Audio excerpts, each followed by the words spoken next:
Hello and welcome to my channel. My name is Benny Zasuk and this channel is dedicated to improving well-being. If you are new here, you are very welcome, and if you are a returning subscriber, thank you for coming back. Some days back, I did a short video on autism where I tried to establish the fact that autism, learning disability, and mental disorder were not the same condition.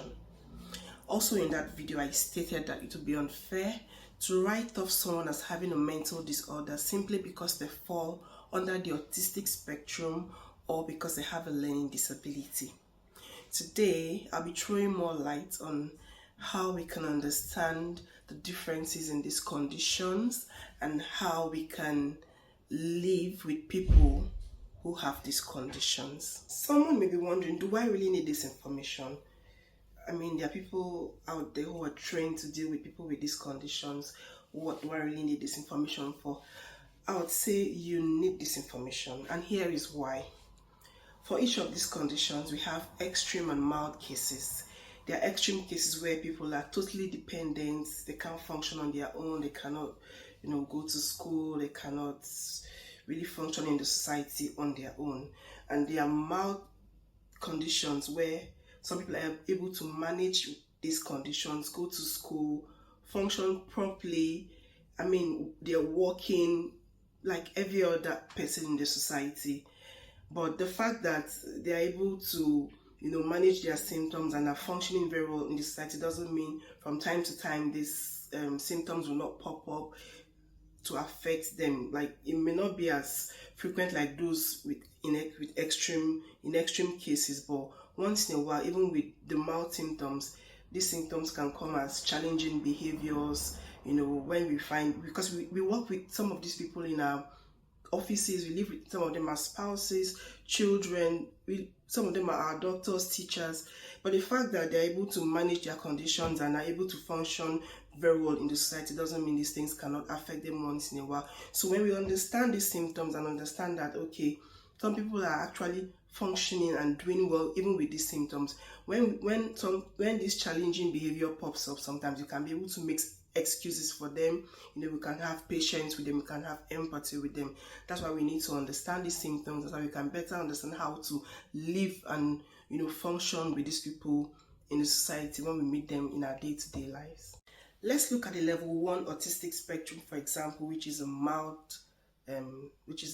case of autism characterized by lack of social interactions.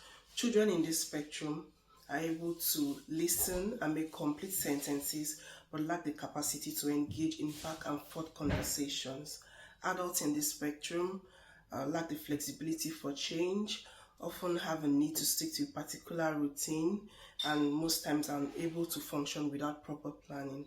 Let's say you have a colleague at work or wherever you meet someone who falls under the spectrum, who has been able to manage and living their normal lives, and once in a while you come across this rigidity where they are not able to make adjustments. They find it difficult, not because they want to be difficult, but because of the condition they find themselves in.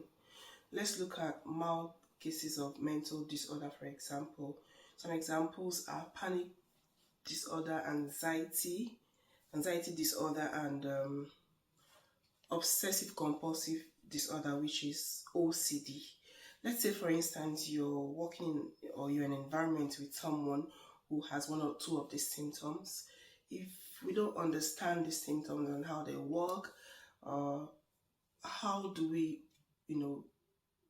relate with those people? How do we communicate effectively with them without having issues if we don't really understand how these things work?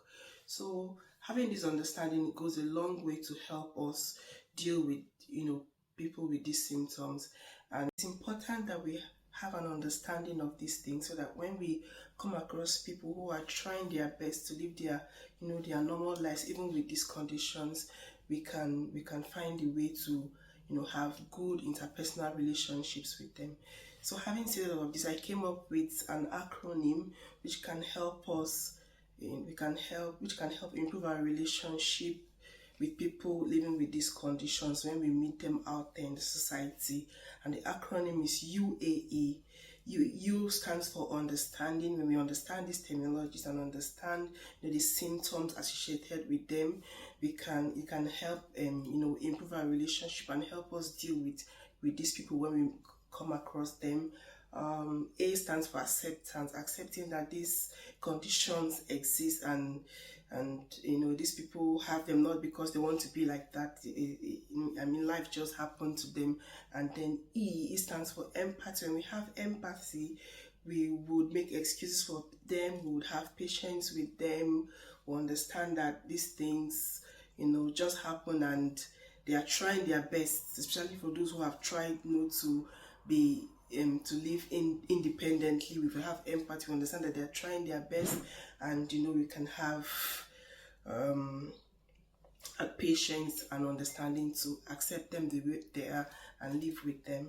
I strongly believe that using the UAE approach would not only help improve our relationship with people living with these conditions, but also reduce the level of discrimination against people with these conditions, and as well create more awareness.